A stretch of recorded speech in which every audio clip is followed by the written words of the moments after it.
We may be seated.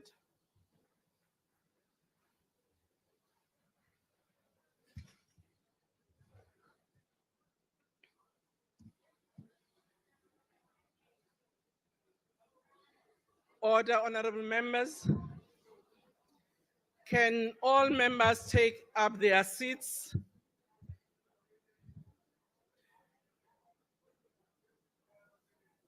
We would like to welcome you on this important day where we are having the Minister of Finance presenting his medium-term budget policy statement. We've already had Minister a number of stakeholders and citizens, but also political parties, indicating their expectations on what your policy statement would look like. So as this House, we're looking at this budget with anxiety on how much we are going to get. They were already singing, and I'm sure it was the singing of expectation. I will now also welcome the guests of the minister and political parties who are here to listen to this budget policy statement. We also want to welcome President for joining us in this important session today. I will now ask the Secretary to read the first to seventh orders together.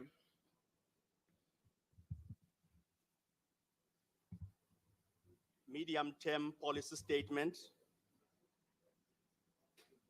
Introduction, Adjustment Appropriation Bill. Rates and Monetary Amounts Amendment Bill. Taxation Laws Amendment Bill. Revenue Laws Amendment Bill. Special Appropriation Bill. Global Minimum Tax Bill. Thank you, Secretary. I now recognize the Honorable the Minister of Finance.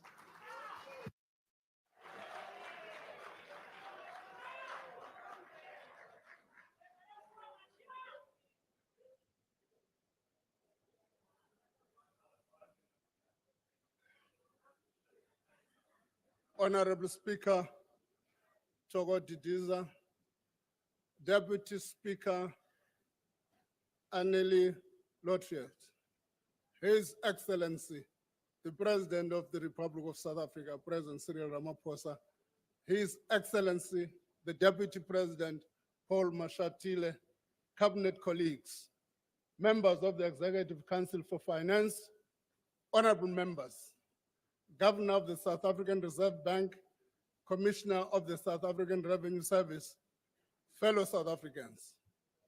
I have the honor to table the following documents before this House: the Division of Revenue Amendments Bill, the Adjustment Appropriation Bill, Rates and Monetary Amounts Amendment Bill, Taxation Laws Amendment Bill, Tax Administration Laws Amendment Bill, Revenue Laws Amendment Bill, Special Appropriation Bill, Global Minimum Tax Bill, Global Minimum Tax Administration Bill, the revised 2024 and 2025 fiscal framework, 2024-25 adjustment estimate of national expenditure, the medium-term budget policy statement. They almost have a page, all of them. Madam Speaker, today I start on a sad note. In quick succession, our country lost 3 former ministers who, in their own unique ways, made enormous contribution to our democracy. Pravin Gordhan, Tito Mboweni, and Membathi Simdladlana were deeply committed public servants, fearless leaders, and true patriots. In preparing this speech and grappling with the challenges that face the nation in reaching its social and economic development goals, the wisdom imparted by the 2 former ministers was constant source of inspiration. Pravin Gordhan will be remembered as one of the South Africa's great architects in developing a capable state. a world-class revenue authority, and unwavering in his conviction to ethical governance and sound public financial management.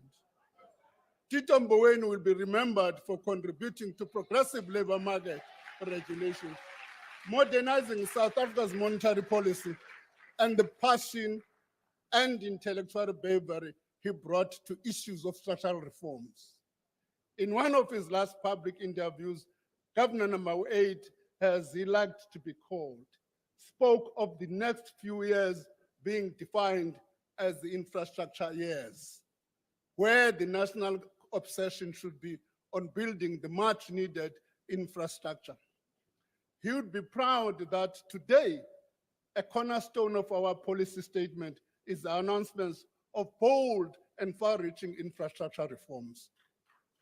Our wish is that in a small way, this policy statement and the actions it outlines can further the mission they gave their life to, that of a prosperous and a thriving nation.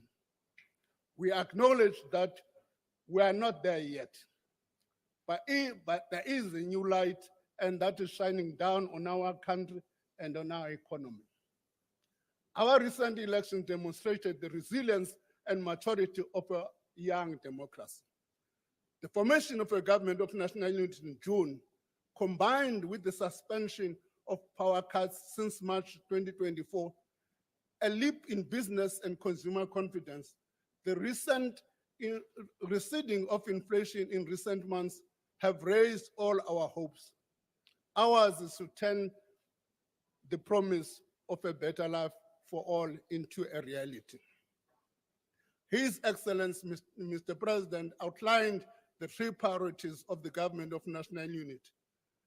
These are to drive inclusive growth and job creation, to reduce poverty and tackle the high cost of living, and to build a capable, ethical, and developmental state. Fittingly, inclusive economic growth is at the center of the work of the government of national unity and at the top of the national agenda.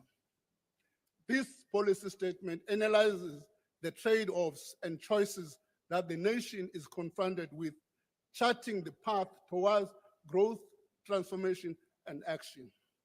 Madam Speaker, later this year, South Africa assumes the presidency of the G20 from Brazil. The theme for our presidency will be solidarity, equality, and sustainable development.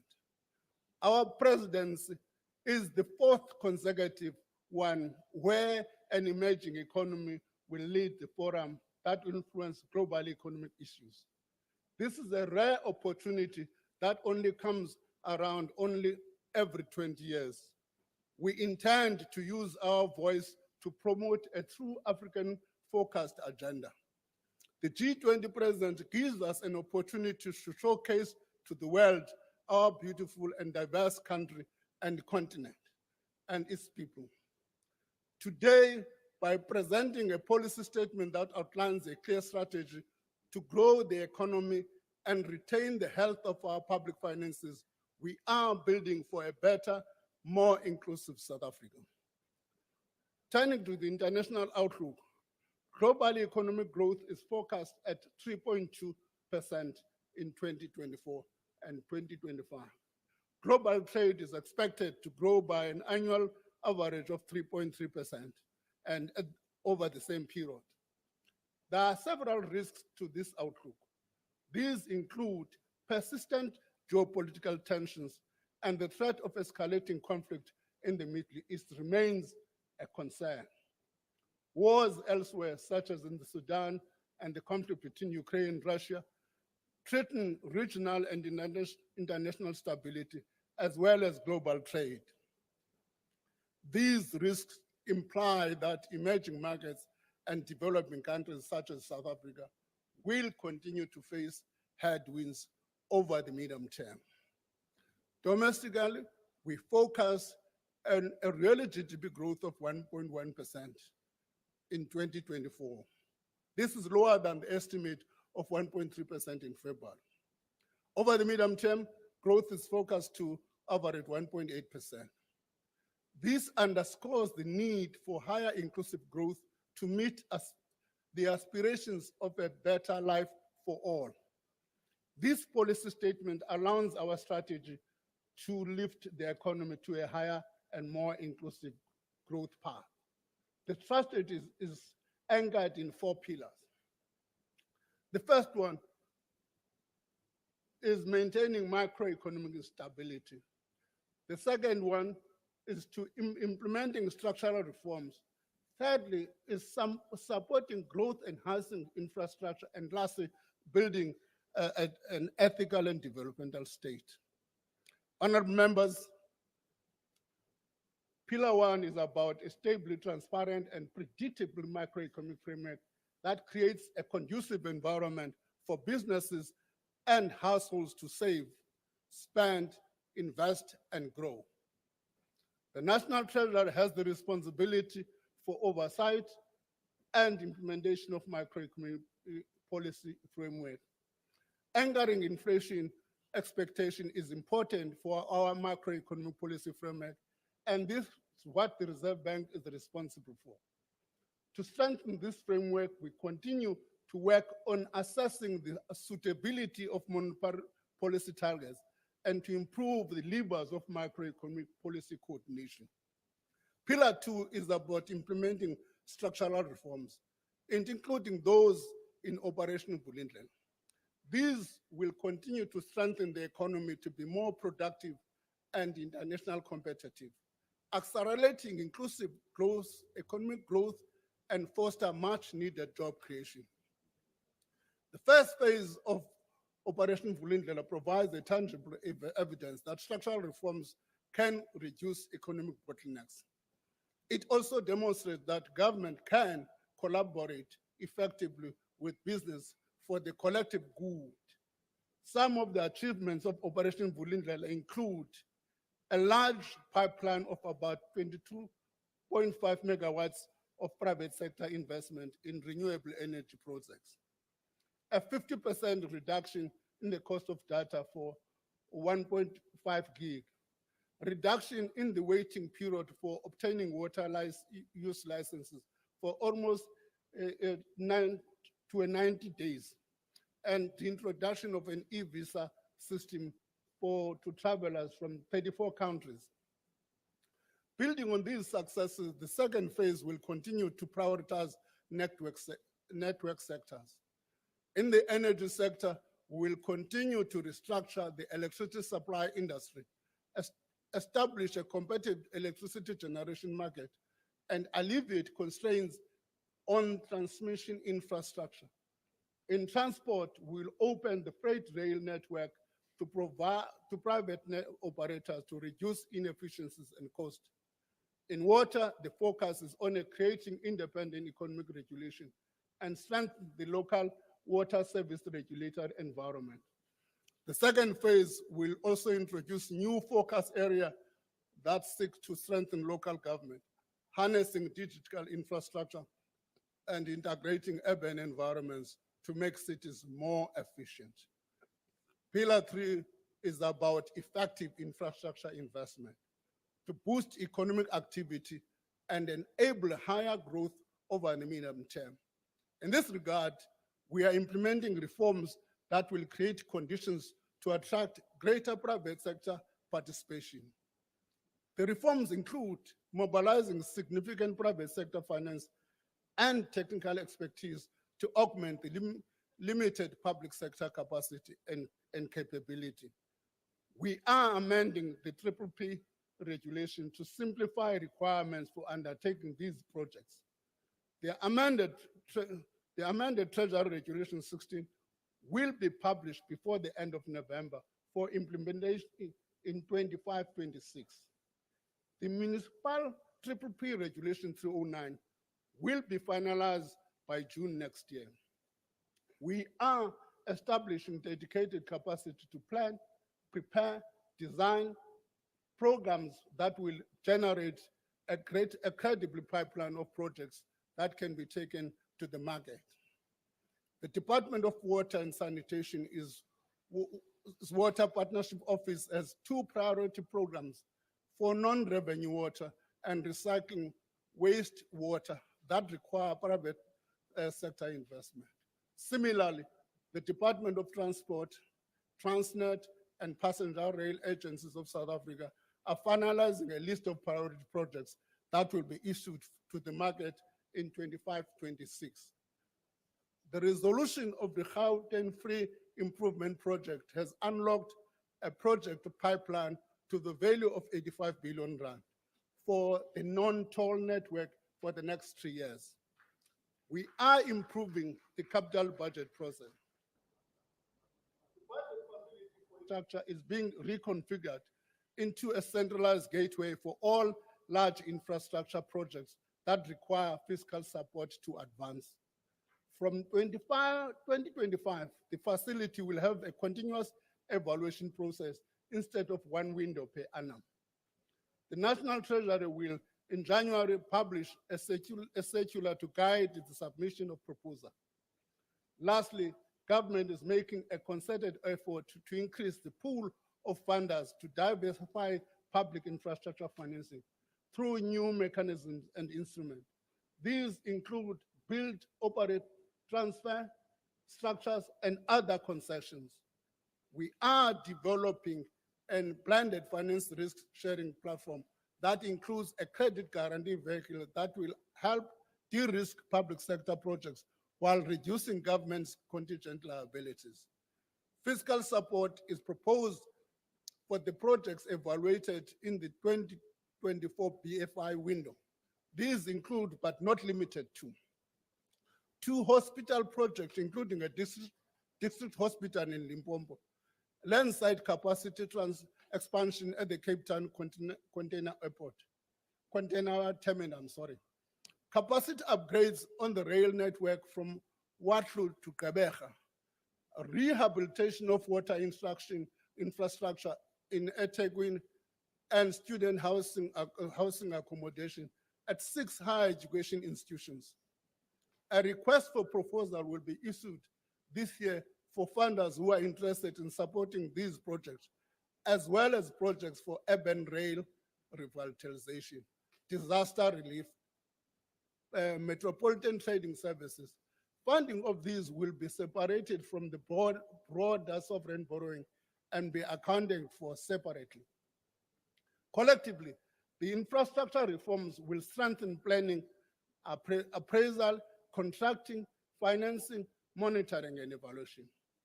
The outcome will be faster delivery of infrastructure that supports economic growth, the expansion of access to basic services, and boosting job creation. Madam Speaker, our fiscal strategy sets to achieve the fiscal sustainability needed to support inclusive economic growth. It carefully weighs competing demands, making the necessary trade-offs between what is most urgent and what must wait given the fiscal constraint. The strategy also supports critical social services and addresses the significant fiscal and economic risks that lie ahead. It does this by prioritizing the following 4 key actions. First, it stabilizes government debt by maintaining sufficiently large primary surplus over the rest of the decade. As announced in the 2024 budget, a debt stabilizing primary surplus will continue to anchor fiscal policy over the next 3 years. Second, it focuses on maintaining higher levels of investment by directing a growing share of public spending towards capital projects. Third, it protects critical services in the context of constrained budget resources. We do this by protecting the social wage, which supports the most vulnerable through spending on health, education, social protection, community development, and employment programs. Lastly, it focuses on the growth in the public service wage bill by ensuring that public servants are compensated fairly while implementing measures to contain overall cost. Madam Speaker, to achieve the goals of our fiscal strategy, we must better manage our debt. The debt has risen too fast and is too high.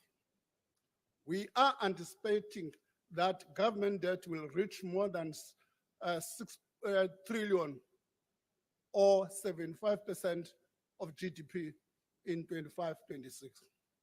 We know that our debt is unsustainable because debt service costs have become the largest component of our spending, and it is rising faster than economic growth.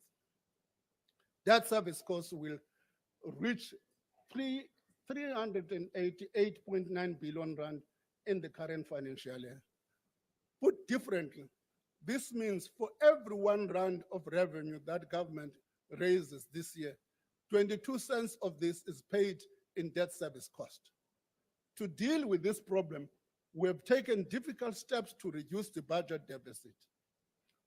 We have restrained spending and maintained stable tax collection. As a result of our measures, government achieved a primary budget surplus in 23-24 for the first time in 15 years. As I said earlier, the surplus is needed for us to stabilize debt. The primary surplus is not a pot of money. Rather, it is a difference between what government spends, excluding debt service costs, and what government collects in revenue. Over the medium term, the main budget deficit will decline from 4.7% of GDP in 2024-25 to 3.4% in 27-28, with the primary budget surplus rising to 1.8% of GDP. The primary surplus will be sufficient for debt to stabilize at 75.5% in 25-26.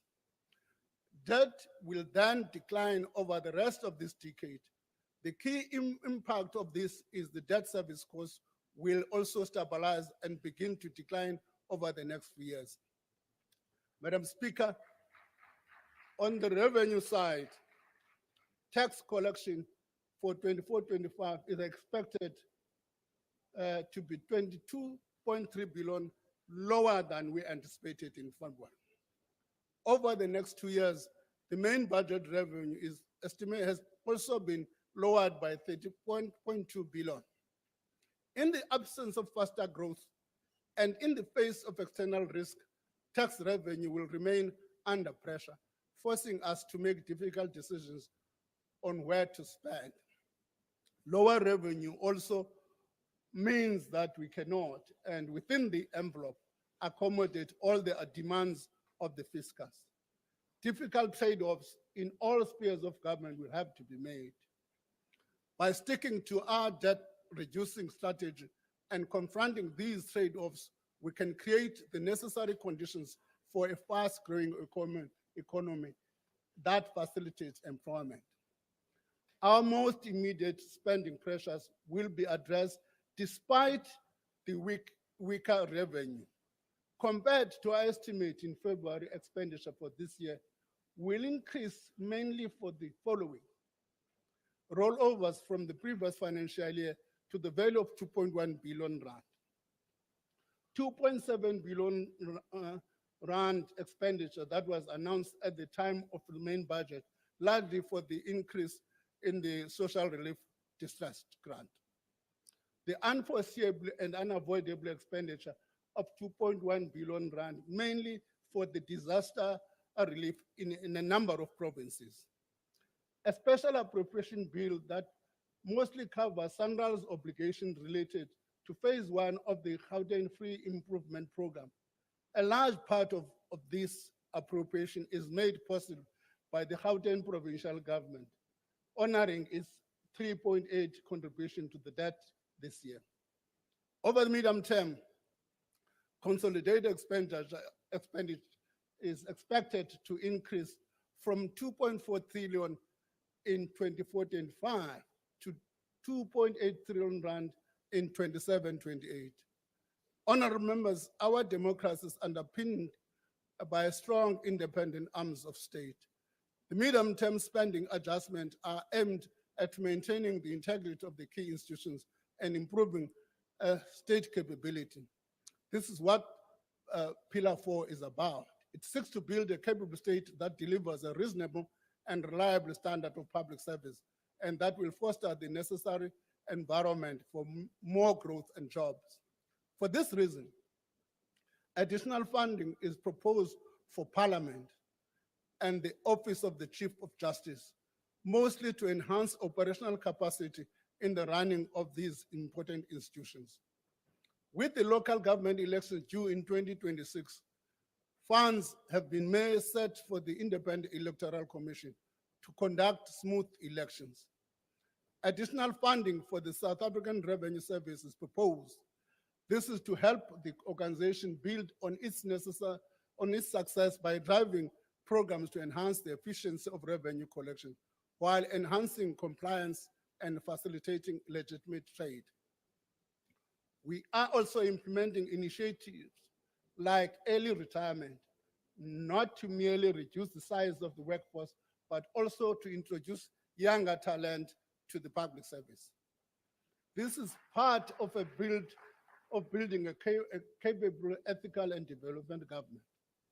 We'll be harnessing digital infrastructure to roll out critical systems in the provision of service delivery in the following focus areas: digitizing and simplifying the application and disbursement process for social grants, broadening access to employment pathways, rolling out digital identification documents, building a centralized and accessible website for all government services, and digitizing health records management for the rollout of national health insurance. Madam Speaker, government proposes allocation of 47.9% of available non-interest spending to national government, 42.3% to provinces, and 9.8% to local government in 25-26. Let me just pause and make a point here. If that distribution does not take into account the debt service cost, the moment you include debt service cost, the ratios change. Local government, because local and provinces do not pay for the debt service cost. They are only carried by national. So the distribution changes. Local government goes up its distribution to 12.36%. I just wanted to make that point. Over time, the share of national raised revenue has steadily shifted towards local government. If you compare 2014-2015, we're sitting at 8.9% of non-interest main budget expenditure, which was transferred to local government, compared to nearly 10% that is now being received by them. In 2025 medium-term period, we'll see the implementation of the first phase of recommendations of the conditional grant review that the National Treasury completed earlier this year. This includes the merging of various conditional grants, such as education infrastructure grant and the social and the school infrastructure grant backlogs. The aim is to reduce duplication in the management of programs and to improve the efficiency and effectiveness of public spending. We're also undertaking amendment to the Public Finance Management Act and the Municipal Finance Management Act. This process of modernizing public financial management was started by the previous administration and will continue over the next months. We will publish the draft pieces of legislation next year. Madam Speaker, local government is foundational to building a capable state that fosters economic growth and responds to societal needs. Sadly, many of our municipalities face serious governance, planning, and financial management challenges. As things stand, 50 of the 257 municipalities in the country have active financial recovery plans. 3 municipalities are under national intervention, and these are Mangaung, Enoch Godongwana, and Lekwa. The situation is untenable in that regard. And the reality is that national government cannot intervene in all municipalities at the same time. To resolve local government failures systematically, several initiatives are underway. The ESCOM Municipal Debt Relief Program is among these interventions. Since February, when we last reported on the relief program, around 70 of the municipalities that had applied for the debt relief have been approved. Between March and August 2024, compliance with the relief conditions by municipalities improved from 55% to 76%, aided by the National Treasury, Provincial Treasury, and the Municipal Finance Improvement Program. Rand West City is the first municipality to benefit from 1/3 debt write-off.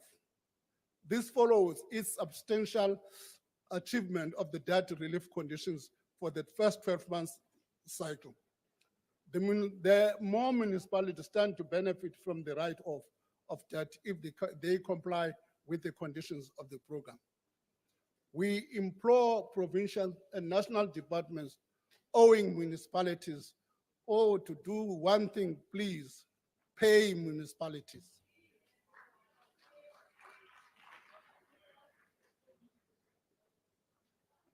In turn, they should be able to pay other things.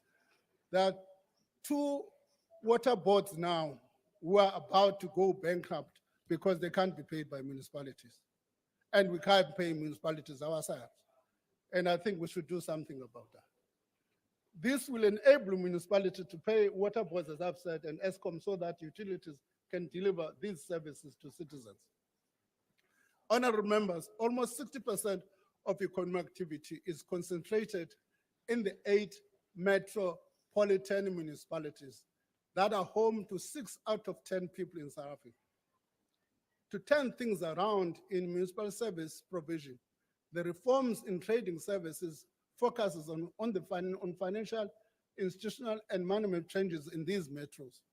The goal is to improve outcomes and enable them to generate surpluses to increase investment in infrastructure.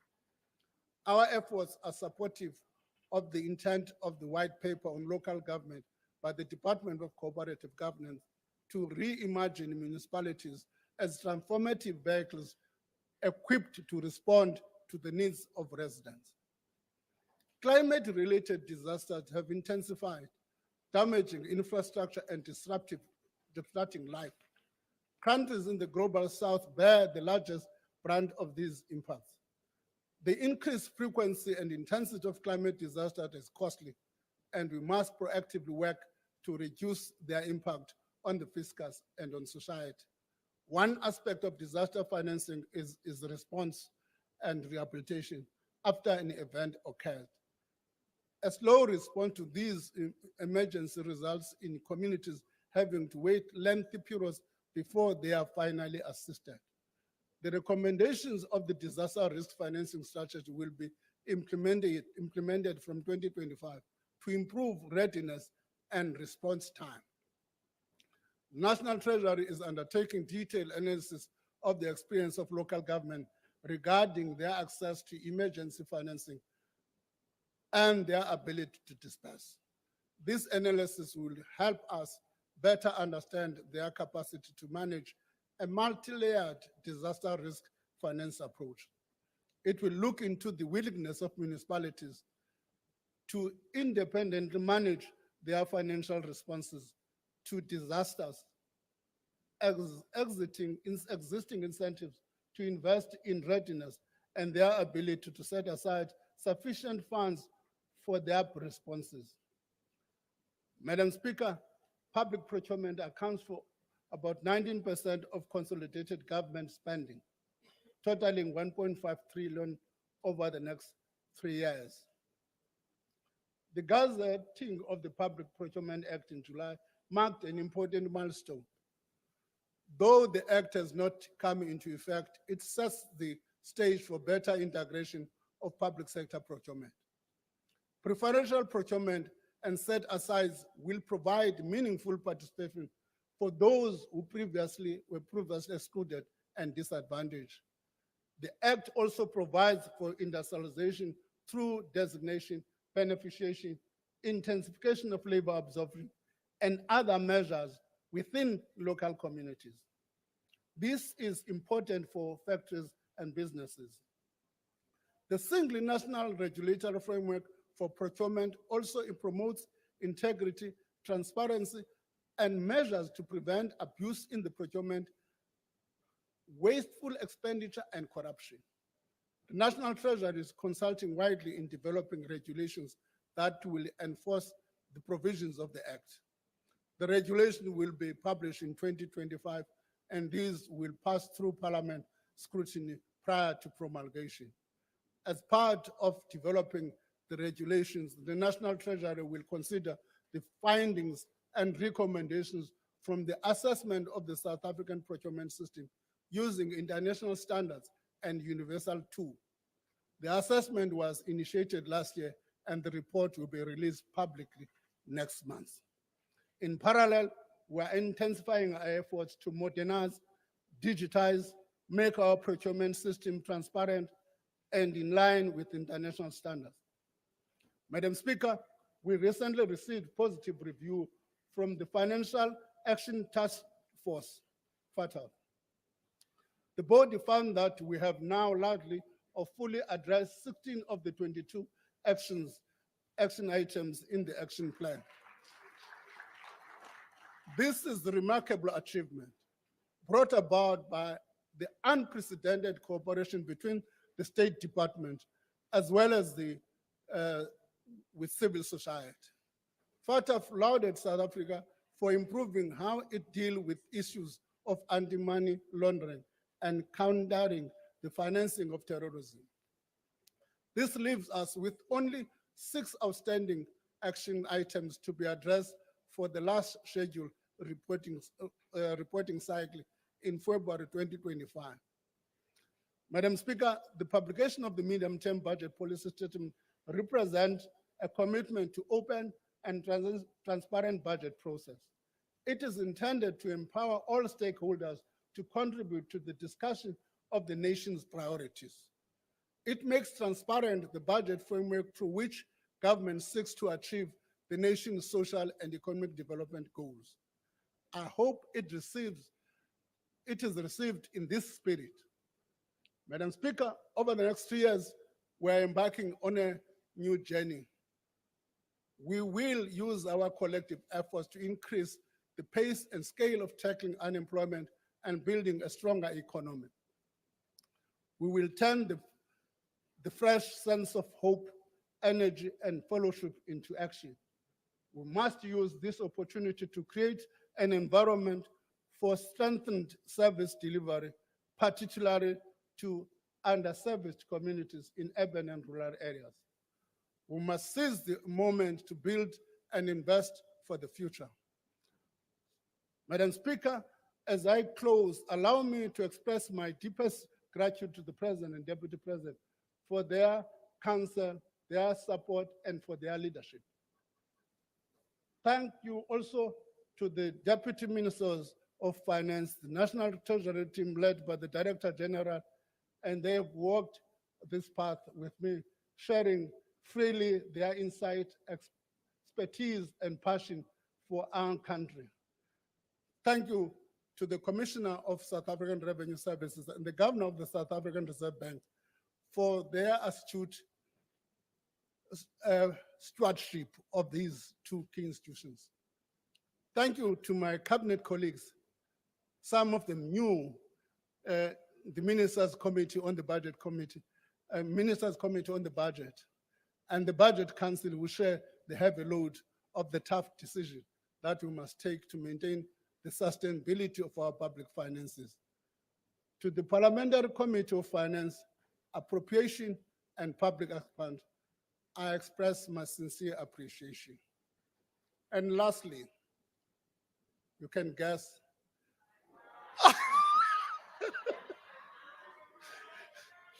and lastly, to my wife and my family for their consideration and support in unending things. And lastly, thank you to each and every South African. I thank you. Thank you, Honorable Minister.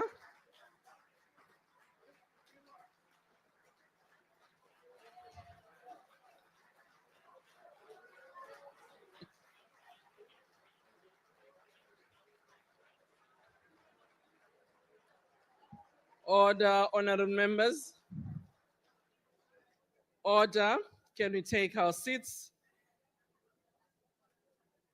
The papers tabled by the minister will be referred to the relevant committees. I request members to stand and wait for the speaker and the maids to leave the chamber. And that concludes the business of the day, and the House is adjourned.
New Elixir Ultime, the iconic hair oil, now refillable. Gas